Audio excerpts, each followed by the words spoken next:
Xin chào anh chị em đã quay lại với kênh Nhất Thế Giới, nơi chúng ta không chỉ nói chuyện thị phi hay vô cảm, mà còn kể với nhau nghe về những cách con người đang vật lộn trong những cơ chế tưởng chừng vô hình, và tự hỏi, vì sao, để tồn tại, đôi khi ta phải học cách vô cảm. Hả? Mỗi bác sĩ, trước khi khoác lên mình chiếc áo blue, đều phải đọc và thuộc lòng lời thề Hippocrates. Primum non nocere trước hết, đừng làm hại. Hay như cách nói Việt Nam giản dị hơn, cứu người là trên hết. Nghe tưởng đơn giản, nhưng ở đây, hôm nay, câu ấy đôi khi bị biến dạng thành một phiên bản khác. Trước hết, đừng sai quy trình. Bởi trong bệnh viện, có những lúc bác sĩ sợ vi phạm thủ tục hơn là sợ mất người bệnh. Hả? Một người hấp hối được yêu cầu đóng viện phí trước. Một bác sĩ giỏi phải đứng nhìn vì chưa đủ hồ sơ. Cứu người sai quy trình có thể bị kỷ luật, nhưng để người ta chết đúng quy trình thì chẳng ai chịu trách nhiệm. Không ai sinh ra để vô cảm, nhưng khi sống trong một hệ thống có thể khiến lòng tốt trở thành rủi ro, thì vô cảm lại trở thành kỹ năng sinh tồn. What? Nếu y đức là trái tim của nghề thầy thuốc, thì cơ chế chính là hệ tuần hoàn nuôi sống trái tim đó. Khi hệ tuần hoàn bị tắc nghẽn, thì dù trái tim có khỏe đến đâu, nó cũng sẽ chết dần, trong im lặng. Ngày xưa, nghề y được tôn như từ mẫu. Bây giờ, nhiều bác sĩ chỉ mong được làm đúng quy trình để khỏi bị kiện. Bởi trong cơ chế này, cứu người sai quy trình còn nguy hiểm hơn để người ta chết đúng quy trình. Và chúng ta cũng đừng vội trách họ, bởi cái để giết chết y đức không phải là lòng tham, mà là nỗi sợ và sự mệt mỏi tích tụ sau quá nhiều năm sống trong một hệ thống có vấn đề. Câu lương y phải như từ mẫu từng là kim chỉ nam của ngành y. Nghe thì đẹp, nghe thì hiền, thì đúng trong một thế giới lý tưởng. Giờ, nó lại trở thành câu nói, khiến người ta bật cười cay đắng. Người ta nói với nhau một câu khác, nghe đời hơn, hơi cay, hơi ngứa, nhưng lại được thốt ra từ chính trải nghiệm của nhiều bệnh nhân. Lương y như gì ghẻ? Hả? Vì sao người cứu mạng đôi khi lại bị gọi như thế? Phải chăng họ vô cảm hay là cả một hệ thống đã khiến lòng tốt trở thành điều nguy hiểm? Video này không phải để kết tội ai, cũng không phải để giảng đạo về y đức, mà để chúng ta cùng nhìn lại cách cơ chế đã vô tình bẻ cong những con người từng muốn làm điều đúng. Vậy nên, trước khi tranh luận, hãy nhấn like, chia sẻ và đăng ký kênh Nhất Thế Giới, rồi cùng nhau ngồi xuống nói chuyện y đức mà nghe như đang nói chuyện đời với tôi nhé. Bối cảnh và nhận thức, cội nguồn của sự lạnh lùng. Câu lương y phải như từ mẫu không phải tự nhiên mà có. Tháng 3 năm 1948, trong thư gửi Hội nghị quân y, Chủ tịch Hồ Chí Minh viết: người ta có câu, lương y phải kim từ mẫu, nghĩa là người thầy thuốc đồng thời phải là một người mẹ hiền. Từ đó, câu ấy trở thành kim chỉ nam của ngành y Việt Nam suốt nhiều thế hệ. Nó không chỉ là một lời dạy, mà là một niềm tin đẹp, rằng người chữa bệnh là người hành thiện, rằng trong tay họ là sinh mạng con người, chứ không phải là hồ sơ bệnh án. Theo lời dạy ấy, một lương y thực sự không chỉ giỏi nghề, mà còn phải có lòng nhân ái, thương bệnh nhân như mẹ hiền thương con. Họ chăm sóc, tôn trọng và bảo vệ sự sống, không phân biệt giàu nghèo, thân sơ hay phong bì dày mỏng. Đó là lý tưởng ban đầu, đẹp, giản dị và nhân bản đến mức khiến ai nghe cũng xúc động. Nó không chỉ là một lời khen, mà là một niềm tin rằng người chữa bệnh là người hành thiện. Ngày xưa, thầy thuốc được xem là người của trời, họ hành y chứ không làm nghề. Vì vậy, người ta gọi họ là thầy, chứ chẳng ai gọi là nhân viên y tế cả. Nhưng rồi xã hội đổi thay. Khi dân số bùng nổ, chi phí y tế leo thang, ngân sách thì teo lại, và lòng tin ấy bắt đầu lung lay, không phải vì bác sĩ xấu đi, mà vì hệ thống quanh họ không còn chỗ cho lòng tốt. Ngày xưa, một thầy lang cứu người vì cái tâm. Ngày nay, một bác sĩ muốn cứu người, trước hết phải chờ giấy duyệt, chờ thủ tục và chờ thanh toán. Nghe vô lý, nhưng đó là thực tế mỗi ngày trong bệnh viện. Một bệnh nhân cấp cứu được đưa vào, người nhà chạy đi đóng viện phí, ký cam kết, xác nhận bảo hiểm, còn người bệnh nằm chờ. Bác sĩ không được phép đụng dao kéo vì hồ sơ chưa đủ hoặc chưa đúng quy trình. Trong hệ thống này, đôi khi hợp đồng được cứu trước, còn bệnh nhân được cứu sau. Và trớ trêu thay, tất cả đều đúng quy trình. Hả? Không ai sai vì quy định nói thế. Không ai chịu trách nhiệm vì ai cũng làm đúng phần việc của mình. Và thế là sinh mạng con người trở thành con tin của thủ tục.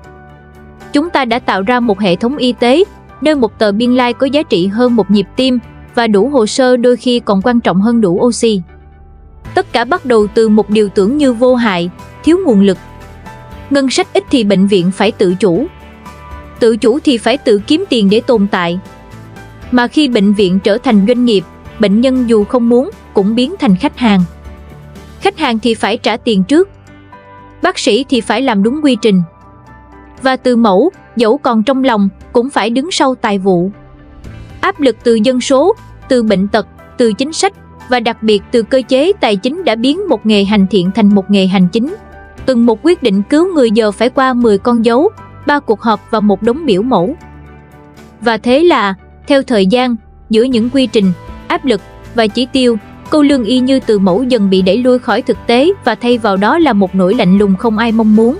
Những hành vi mà xưa nay ta coi là vô cảm, thật ra chỉ là phản xạ sinh tồn trong một cơ chế vô cảm hơn cả con người. Chúng ta thường trách mất y đức, nhưng quên rằng y đức cũng cần môi trường để tồn tại. Một người thầy thuốc có thể giữ được lòng nhân, nhưng một hệ thống vô cảm sẽ giết chết lòng nhân đó từng ngày. Bác sĩ muốn cứu người, nhưng họ biết nếu làm sai quy trình, họ sẽ bị kiểm điểm, thậm chí mất việc. Bệnh nhân muốn được cứu, nhưng họ biết nếu không đóng tiền, họ sẽ bị bỏ lại. Ai cũng biết điều đó sai, nhưng ai cũng biết không làm vậy thì mình sẽ sai. Và trong cái vòng lặp đó, câu lương y như từ mẫu bị biến dạng thành lương y như dì ghẻ. Không phải vì họ ác, mà vì cơ chế đã bắt họ phải chọn giữa cứu người và cứu sự nghiệp. Chúng ta đang sống trong một thời kỳ kỳ lạ, nơi y học tiến bộ hơn bao giờ hết, nhưng lòng tin giữa thầy thuốc và bệnh nhân lại mong manh nhất trong lịch sử. Không phải vì con người xấu đi, mà vì cơ chế khiến những người tốt không thể sống đúng với cái tốt của mình. Lương y như dì ghẻ nghe có vẻ xúc phạm, nhưng kỳ thực, đó là một câu xét nghiệm xã hội. Vì nó không chỉ nói về bác sĩ hay trong ngành y, mà nói về một cơ chế đã sinh sản ra nó khiến người cứu người giờ đây phải sợ, chính con người.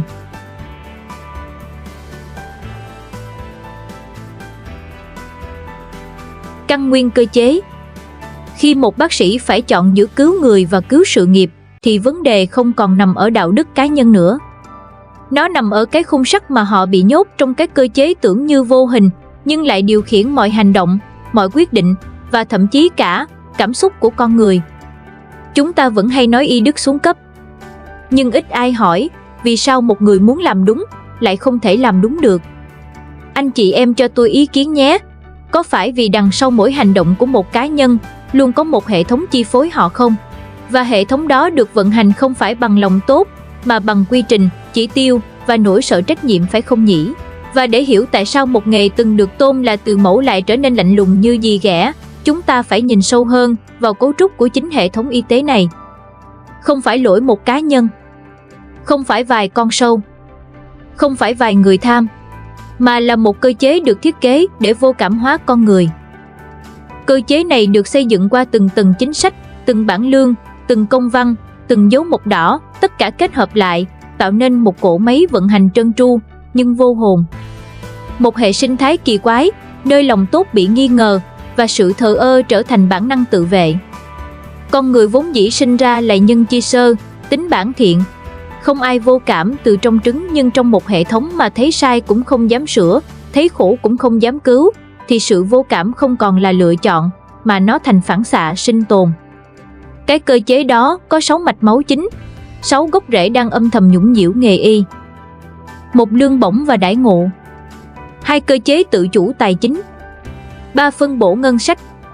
4. Cơ chế xin, cho và văn hóa quyền lực. 5. Giám sát yếu và vô danh hóa trách nhiệm. 6. Quy trình và nỗi sợ chịu trách nhiệm. 6 trụ này liên kết với nhau, tạo nên một vòng luẩn quẩn hoàn hảo, nơi ai cũng đúng mà mọi thứ lại nghe có vẻ sai sai. Lương và đãi ngộ, khi y đức không đủ trả tiền thuê nhà. Ở Việt Nam, một bác sĩ trẻ mới ra trường nhận lương khoảng 6 đến 8 triệu đồng một tháng, con số ấy thậm chí chưa đủ để trả tiền thuê nhà ở Sài Gòn hay Hà Nội. Trong khi đó, họ làm việc 10 đến 12 tiếng một ngày, đôi khi trực 2-3 đêm liên tục và chịu trách nhiệm với những quyết định liên quan đến sinh mạng con người. Khi người cứu người phải lo từng bữa ăn, thì việc giữ trọn y đức không chỉ là đạo lý mà là xa xỉ. Chúng ta không thể yêu cầu một người vừa là từ mẫu, vừa sống trong cảnh thiếu thốn. Không ai có thể mãi hy sinh trong một hệ thống chỉ biết vỗ tay khi họ gục xuống. Người ta bảo bác sĩ là thiên thần áo trắng, nhưng ngay cả thiên thần cũng cần ăn, cần sống và cần được tôn trọng. Một xã hội trả lương cho bác sĩ như nhân viên thời vụ, rồi đòi họ sống như thánh nhân, thì lỗi không ở họ, mà ở chính cái xã hội đó. Và khi đồng lương không đủ sống, hệ thống bắt đầu tự sinh ra cơ chế phụ những phong bì, quà cáp, lót tay được xem như phần bù đắp không chính thức. Nó không bắt nguồn từ lòng tham, mà từ một khoảng trống đạo đức bị cơ chế bỏ mặc. Báo chí và chuyên gia nhiều lần nêu, đãi ngộ bất hợp lý là nguồn gốc hành vi tiêu cực trong y tế. Đó chính là gốc đầu tiên của căn bệnh, khi giá trị của sinh mạng con người bị định giá thấp hơn giá trị của một bữa ăn. Không ai có thể giữ lòng trong sạch mãi, nếu cả hệ thống coi sự trong sạch là điều bất lợi. Khi y đức không được nuôi bằng cơ chế, nó sẽ bị bào mòn bởi chính hiện thực. Và mỗi phong bì trên bàn không chỉ là tiền mà là một lời nhắc rằng lòng tốt cũng phải trả giá. Wow. Tự chủ tài chính khi bệnh viện trở thành doanh nghiệp. Ngày xưa, bệnh viện là nơi chữa bệnh. Giờ đây, bệnh viện là nơi tự lo lý thân. Sau chính sách tự chủ tài chính, rất nhiều bệnh viện không phải vận hành như một doanh nghiệp nửa vời, vẫn mang danh vì dân, nhưng lại phải tự cân đối thu chi như vì lợi nhuận. Vấn đề là, khi nguồn thu là mục tiêu, chất lượng dịch vụ dễ bị điều chỉnh theo tiền. Và khi bác sĩ bị kẹt giữa hai vai, một bên là y đức, một bên là chỉ tiêu doanh thu, thì đừng ngạc nhiên khi họ bắt đầu giống dì ghẻ. Hệ thống không cần họ phải tham, chỉ cần bắt họ sống sót bằng doanh thu, thế là mọi thứ tự trượt khỏi quỹ đạo. Muốn có thiết bị, phải xã hội hóa. Muốn có thuốc tốt, phải liên kết đối tác. Muốn có lương, phải đảm bảo nguồn thu. Còn muốn tồn tại phải chạy số. Bệnh nhân không còn là bệnh nhân, mà là khách hàng. Một ca cấp cứu không còn là sinh mạng, mà là ca điều trị cần đủ chứng từ. Bác sĩ không còn chỉ là người cứu người, mà là nhân viên trong chuỗi cung ứng y tế, hay còn gọi là nhân viên y tế phải không nhỉ? Chính sách tự chủ cần thiết, nhưng kết quả cho thấy nhiều mặt trái và yêu cầu quản lý chặt chẽ hơn. Và để tồn tại, bệnh viện phải học cách bán dịch vụ, từ giường bệnh, thuốc men, xét nghiệm, cho tới cả bông băng. Không ai muốn, nhưng cơ chế buộc họ phải vậy. Vì sao bác sĩ yêu cầu người nhà bệnh nhân đóng tiền viện phí trước? Vì quy trình tài chính của bệnh viện không cho phép chữa trước, thu sau. Chữa trước là sai quy định.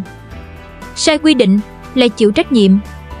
Còn đúng quy trình, dù bệnh nhân có chuyện gì hay ra đi về với Chúa thì cũng an toàn, không ai chịu trách nhiệm cả. Wow. Đó chính là sự vô danh hóa trách nhiệm. Khi mọi thứ được hợp thức hóa bằng quy trình, thì lòng người được rửa sạch bằng con dấu, và y đức bị bóp nghẹt bởi biên bản. Thế nên, khi một bác sĩ chần chừ không dám mổ, khi y tá bảo phải chờ đóng tiền xong mới xử lý, đừng chỉ trách họ. Bởi đằng sau họ là cả một bộ máy đang hoạt động chính xác như nó được lập trình, bảo vệ quy trình, chứ không bảo vệ con người. Và điều mỉa mai là, chúng ta đã xây cả một hệ thống để không ai phải chịu trách nhiệm, chỉ cần chịu áp lực KPI. Y tế không nên là ngành kinh doanh sự sống, nhưng cơ chế lại đang dạy họ làm điều đó mỗi ngày. Và khi bệnh viện được đối xử như doanh nghiệp, bệnh nhân tất yếu sẽ bị đối xử như khách hàng, một khách hàng không có quyền mặc cả, vì thứ họ cần mua là sự sống của chính mình. Ngân sách và ưu tiên, khi y tế bị đối xử như chi phí, không phải đầu tư. Mỗi năm, chúng ta nói rất nhiều về phát triển con người, nhưng khi phân bổ ngân sách, con người lại luôn bị xếp sau xi măng, bê tông và lễ hội. Nghĩa là sao hả? Ở Việt Nam, chi tiêu cho y tế chỉ chiếm khoảng 5-6% GDP, dự báo tăng nhẹ nhưng vẫn thấp hơn nhiều so với mức trung bình của các nước phát triển. Mà trong số đó, phần lớn lại đi vào bộ máy hành chính, chứ không đến được tay người trực tiếp cứu người. Vì thế, khi một bệnh viện xin ngân sách mua máy thở, người ta yêu cầu thẩm định, đối chiếu, phê duyệt. Còn khi một địa phương xin ngân sách dựng cổng chào, thì ngày mai cho khởi công. Chúng ta có thể bỏ ra hàng trăm tỷ cho pháo hoa, nhưng lại cãi nhau từng đồng để thay máy lọc máu. Có thể chi tiền cho lễ hội, nhưng lại bắt bệnh nhân phải tạm ứng trước khi cấp cứu. Khi ngân sách cho y tế bị xem như gánh nặng chi tiêu, thì toàn bộ hệ thống y tế buộc phải sống nhờ tự xoay sở. Cái vòng luẩn quẩn lại bắt đầu. Lương thấp, thu không đủ, phong bì, quy trình vô cảm. Chúng ta không thể đòi hỏi bác sĩ sống như thiên thần khi họ đang làm việc trong một nền tài chính coi sinh mạng là con số. Vì sao người ta nói lương y như gì ghẻ? Vì y tế không được nuôi để thương người mà để tiết kiệm, báo cáo, cân đối thu chi, được đối xử như chi phí xã hội chứ không phải đầu tư vào tương lai của một dân tộc. Và thế là mỗi lần ngân sách bị cắt, người ta gọi đó là tinh giản chi tiêu. Nhưng nếu có người chết vì thiếu thuốc thì lại gọi đó là tai biến y khoa. Không ai chịu trách nhiệm vì cái chết, theo đúng nghĩa, không nằm trong chỉ tiêu ngân sách. Một đất nước chỉ thực sự văn minh khi coi sức khỏe của người dân là tài sản quốc gia, chứ không phải là khoản tiết kiệm. Còn khi y tế bị đối xử như chi phí, thì bác sĩ sẽ bị đối xử như công nhân, và bệnh nhân chỉ còn là chi phí rủi ro cần giảm thiểu.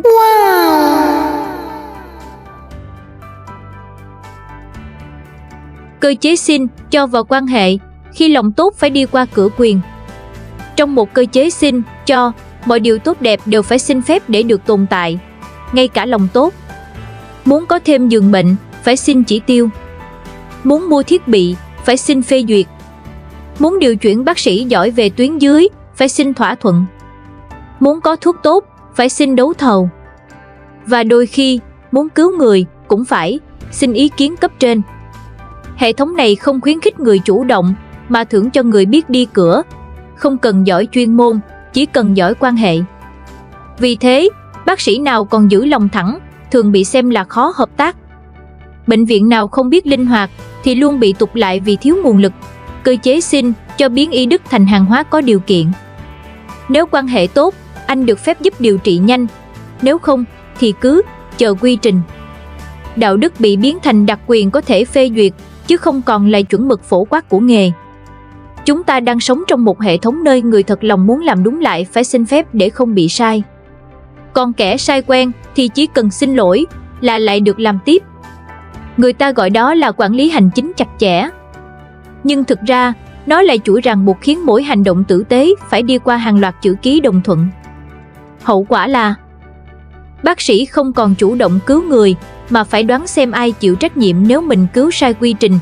Và như thế, hệ thống vô tình đào tạo ra những con người biết sợ hơn là biết thương. Một nền y tế muốn tốt, phải có những con người được tin tưởng để làm điều đúng. Nhưng cơ chế xin, cho thì không tin ai cả. Nó chỉ tin vào dấu đỏ, chữ ký và mối quan hệ. Và khi lòng tốt phải đi qua cửa quyền, nó không còn nguyên vẹn khi đến với bệnh nhân nữa. Bởi mỗi lần đi qua một bàn phê duyệt, nó bị gọt bớt một chút cho đến khi chỉ còn lại một nụ cười xã giao vô cảm.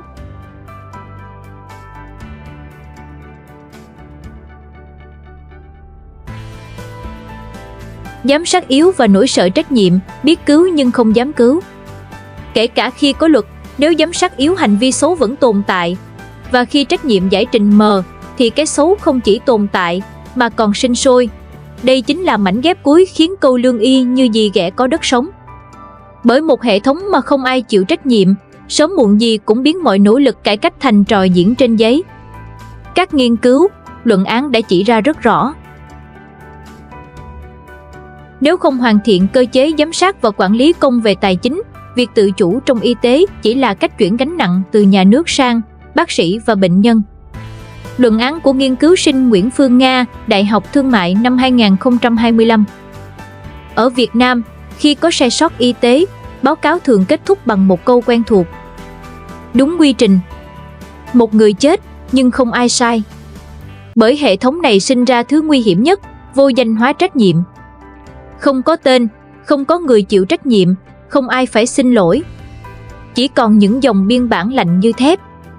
Cái gọi là tập thể chịu trách nhiệm nghĩa là chẳng ai chịu cả. Đó là điểm chết của mọi cải cách. Khi không có con người đứng ra chịu trách nhiệm, thì mọi sai lầm đều được tái diễn dưới tên gọi mới, đúng quy trình.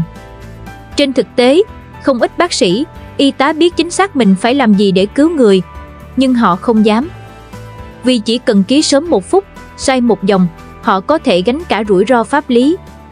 Trong một xã hội sợ chịu trách nhiệm, người ta không còn hỏi, làm vậy có cứu được người không mà chỉ hỏi, làm vậy có đúng quy trình không? Quy trình vốn được sinh ra để bảo vệ bệnh nhân, nhưng giờ đây, nó dần trở thành lá bùa hộ mệnh không phải cho sinh mạng, mà cho chức vụ hay cái gì đó, tôi cũng không rành nữa. Thế là, họ chọn cách an toàn nhất làm đúng giấy tờ, thay vì làm đúng lẽ thường. Và rồi, từng quyết định cứu người dần biến thành chuỗi thao tác vô cảm. Quy trình không biết đâu, nhưng con người thì có. Chỉ tiếc là, trong hệ thống này, nỗi đau của con người không nằm trong quy trình. Khi sai là chết, thì không làm gì lại là cách sống an toàn nhất. Không ký, không duyệt, không quyết định nghĩa là không chịu trách nhiệm. Thế nên người ta học cách đứng ngoài, chờ công văn, chờ chỉ đạo, chờ ai đó chịu trách nhiệm thay mình. Còn bệnh nhân thì chờ, đến khi không còn gì để chờ nữa. Và thế là, một ca cấp cứu biến thành cuộc chạy đua với giấy tờ. Một người đang hấp hối được yêu cầu đóng viện phía trước. Một bác sĩ giỏi phải dừng tay vì chưa đủ thủ tục. Cơ chế gọi đó là đúng quy định, nhưng lương tâm gọi đó là chậm trễ gây mất mạng người. Càng nhiều tầng phê duyệt, càng ít người dám chịu trách nhiệm, càng nhiều con dấu, càng ít lòng dũng cảm. Và khi không ai chịu trách nhiệm, thì trách nhiệm trở thành vô danh. Đó là khi vô danh hóa trách nhiệm chính thức trở thành một phần của văn hóa tổ chức. Không ai sai, vì tất cả đều đúng quy trình. Không ai chịu tội, vì lỗi đã được chia đều cho hệ thống. Và cái chết, nếu có, chỉ được ghi nhận bằng một con số thống kê lạnh lùng. Chúng ta đã tạo ra một nền y tế nơi bác sĩ sợ cứu người, vì mỗi ca cứu người có thể là một bản kiểm điểm. Họ sợ nhất không phải là bệnh nhân chết, mà là bị quy trách nhiệm khi cứu sai quy trình. Thế nên, đôi khi cái chết không đến từ bệnh tật, mà đến từ sự tê liệt của lương tâm trong bộ máy hành chính. Làm đúng quy trình thì không ai bị kỷ luật. Nhưng chẳng ai nói rằng đôi khi, chính quy trình ấy giết chết phần tốt đẹp nhất của con người.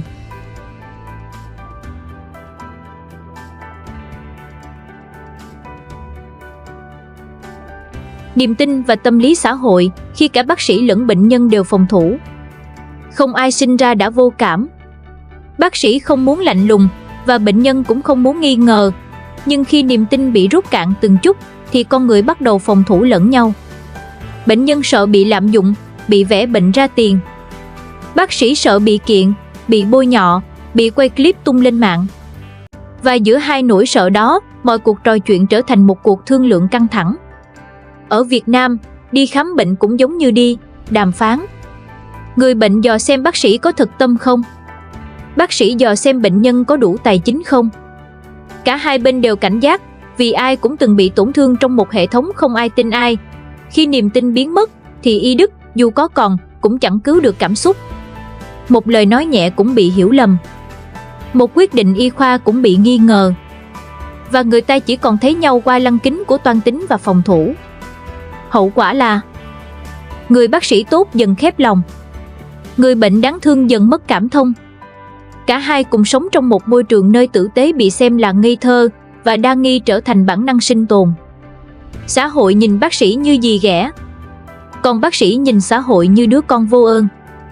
Hai bên cùng chịu đau, nhưng lại trút giận lên nhau vì không biết trút vào đâu khác. Khi một nền y tế để mất niềm tin, nó không chỉ mất bệnh nhân, nó mất luôn cả linh hồn của nghề.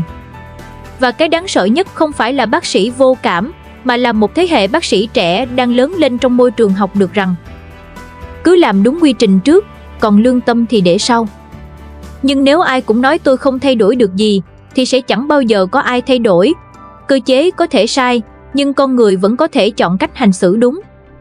Một lời tử tế, một hành động nhỏ cũng đủ cứu lại một chút niềm tin, và đôi khi, niềm tin còn chữa lành hơn cả thuốc. Vì thế, lương y như dì ghẻ không phải là bản án, mà là lời cảnh tỉnh. Cảnh tỉnh rằng, nếu cơ chế không thay đổi, nếu xã hội không học cách tin và nuôi dưỡng những người tốt, thì một ngày nào đó, ngay cả người muốn cứu ta, cũng chẳng còn muốn nữa. Không có y đức nào tồn tại được trong cơ chế vô cảm, nhưng cũng không có cơ chế nào đủ mạnh để giết chết lòng nhân nếu ta còn giữ nó.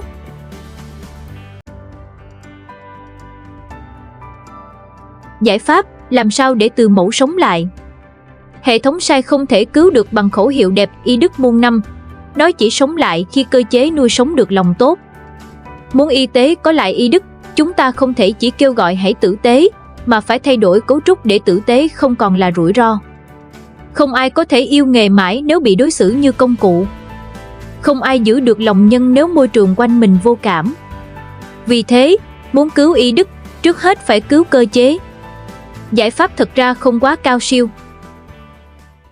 Trả lại phẩm giá nghề y bằng cơ chế sống được. Không ai tử tế mãi trong đói nghèo. Tăng lương cơ bản lên 15 đến 20 triệu một tháng cho bác sĩ tuyến đầu, tương đương 1,5 lần mức lương trung bình khu vực công. Trả lương theo năng suất và chuyên môn, không theo hệ số hành chính. Cấm phong bì bằng luật, nhưng thưởng cho sự liêm chính. Ai nhận phong bì tước bằng 5 năm, nhưng ai từ chối phong bì thì được hưởng 200% tháng lương chẳng hạn. Hãy để người làm y được sống được bằng nghề, bằng lương, bằng chính năng lực chuyên môn, chứ không phải phong bì. Vì khi y đức có nền kinh tế để tồn tại, nó mới có thể nảy mầm trở lại. Tại Thái Lan, một bác sĩ có thu nhập trung bình khoảng 3,1 triệu baht một năm, tương đương khoảng 2,52 tỷ Việt Nam đồng. Mức lương dao động từ 1,62 triệu baht Thái, tương đương 1,32 tỷ đồng, đến 4,75 triệu baht Thái, khoảng 3,86 tỷ đồng, tùy chuyên môn, nơi làm việc và số năm kinh nghiệm.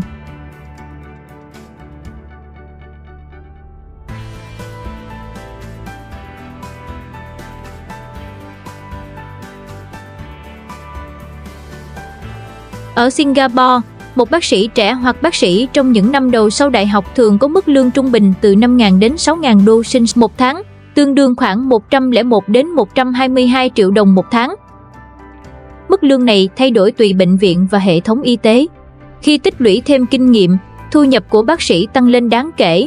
Đối với bác sĩ chuyên khoa hoặc bác sĩ tư vấn, mức lương có thể đạt từ 12.000 đến 30.000 đô la sinh tháng, tương đương 244 đến 609 triệu đồng một tháng, đặc biệt với những người giữ vị trí cao cấp, cho thấy được y đức cao vì không cần cơ chế phụ.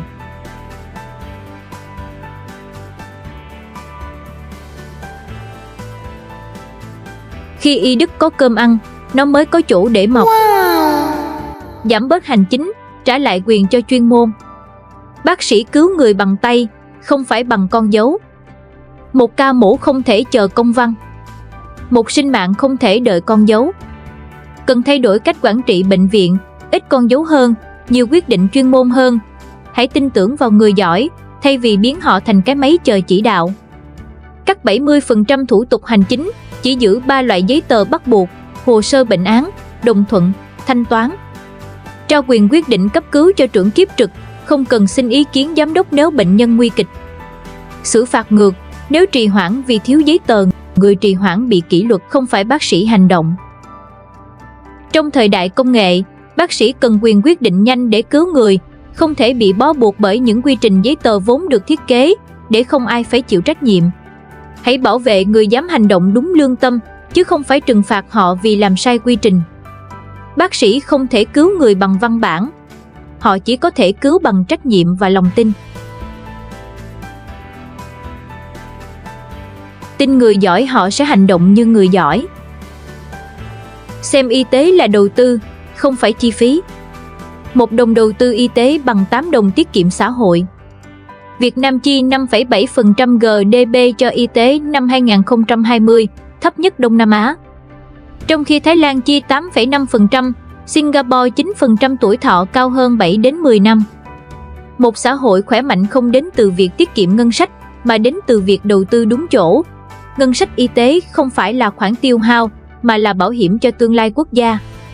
Tăng ngân sách y tế lên 8% GDP trong 5 năm, ưu tiên thiết bị, thuốc, đào tạo.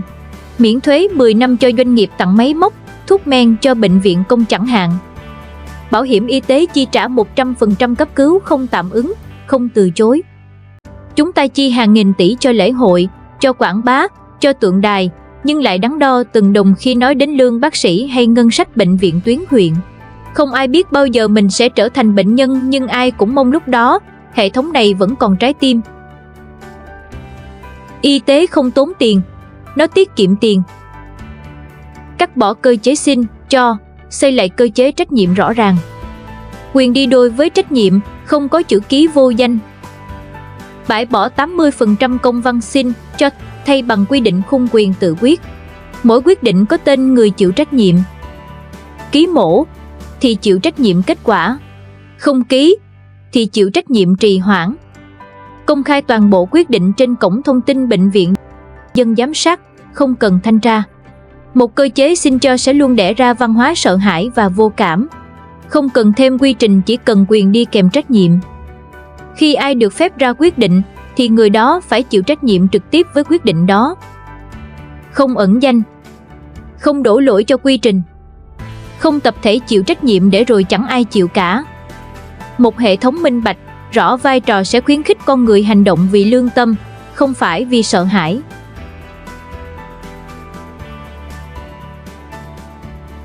Khi ai cũng phải đứng tên, ai cũng sẽ hành động có tâm.